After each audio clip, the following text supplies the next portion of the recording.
Subhanallah, wallahi dahsyat. Saya tidak bisa cerita apa lagi. Mau cerita apa lagi? Wallahi dahsyat. Saya tidak pernah istiqamah mengamalkan doa seperti ini.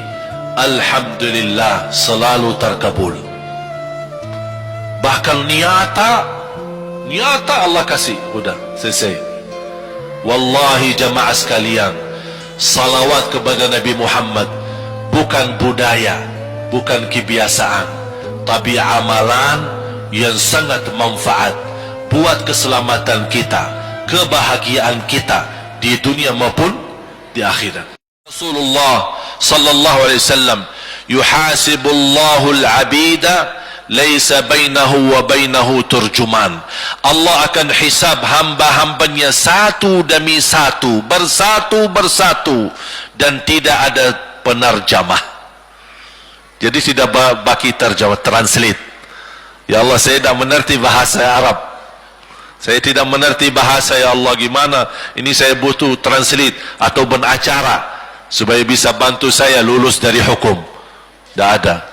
Yang hakim Allah, keputusannya Allah, yang menentukan Allah, mahkamah yang dikuasai Allah, hamba di hadapan Allah, saksi semua, tangan saksi, mata saksi, lidah saksi, kaki saksi, buku amal saksi, malaikat saksi.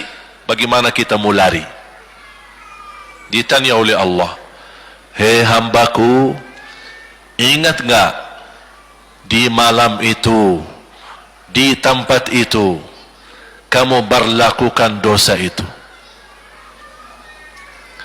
Seorang hamba yang masih memiliki iman, dia merasa dan ingat, dan dia merasa malu, dia tunduk kepalanya. Kata Allah, malu ya, malu. Tunduk, ya malu ya Allah, malu. Dan subhanallah, tanda rahmat Allah, ketika Allah bertanya dengan kita, tidak ada orang lain yang bisa lihat. Supaya apa? Supaya hisab kita di antara kita sama Allah tidak terbocor kepada orang lain, supaya tidak malu sama orang lain. Allahu Akbar. Habis kita sudah raku diri, ya Allah, saya ingat dan saya rasa salah dan saya malu. Apa kata Allah? Waktu itu kamu lakukan dosa itu, aku tutupi. Aku tutupi. Tidak ada yang tahu. Kita lakukan dosa ini udah sekian tahun, ada yang tahu enggak? Tidak ada yang tahu. Karena kita lakukan di saat sembunyi. Kata Allah, di saat itu kamu lakukan dan kamu tahu itu dosa, tapi aku tutupi. Supaya kamu jangan menjadi malu di depan keluarga atau di depan sahabat. Aku tutupi. Dan aku sekarang sudah menutupi dosamu di dunia, dan sekarang aku hapuskan dan ampuni dosamu di akhirat. Allahu Akbar. Disitulah terasa anugerah ampunan Allah yang maha kuasa. Dan Allah di saat itu mampu menghukum kita. Dan kalau Allah menghukum kita, Allah tidak pernah menzalimi kita. Justru itu keadilan Allah. Tapi Allah tidak memperlakukan keadilannya, justru yang mendahulukan ampunan dan kasih sayangnya. Habis selesai hisab, harus semua tanpa kecuali liwati neraka jahannam di atas sirat yang panjang, yang kejam seperti pedang, yang tipis sampai tidak bisa dilihat oleh mata. Katanya tipisnya seperti, subhanallah, imam bisa jalan di atas rambutnya. Kejam lagi, masuk di atas serat, terus jalan. Di saat itu ada doa yang ia melamatkan kita sampai menuju surga. Nabi Muhammad sallallahu alaihi wasallam, dia sudah duluan. Kalau Sayyidina Abu Bakar berjalanan di atas sirat disebutkan 100 tahun. Tapi Sayyidina Abu Bakar satu langkah di atas sirat, langkah kedua di depan pintu surga. Dahsyat. Ini Sayyidina Abu Bakar seperti itu. Bagaimana Rasul?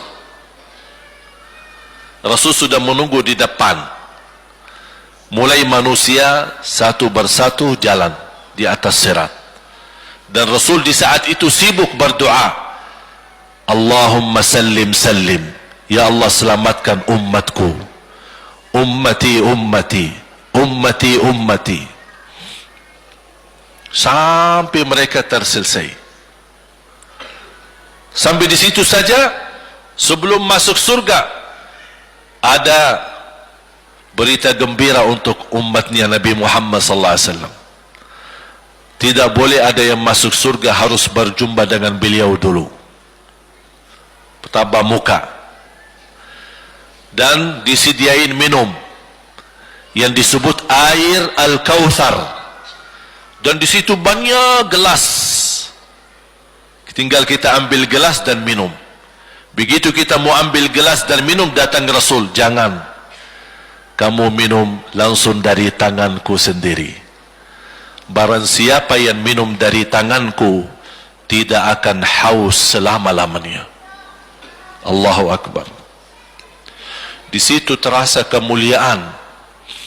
Begitu kebahagiaan kita bertemu dengan Nabi Muhammad dan bisa langsung minum dari tangan Nabi Muhammad sallallahu alaihi wasallam. Bukan hanya begitu saja, bahkan Nabi Muhammad memegang tangan kita, mengajak kita masuk 8 pintu surga. Ada 8 pintu. Rasul bersabda, satu pintu luasnya seperti antara langit dan bumi. Satu pintu antara langit dan bumi luasnya. Dan kata Rasulullah, di saat itu akan manusia gesa-gesaan untuk masuk surga. Itu tanda apa? Banyak yang akan masuk. Mudah-mudahan kita terhitung dari yang banyak.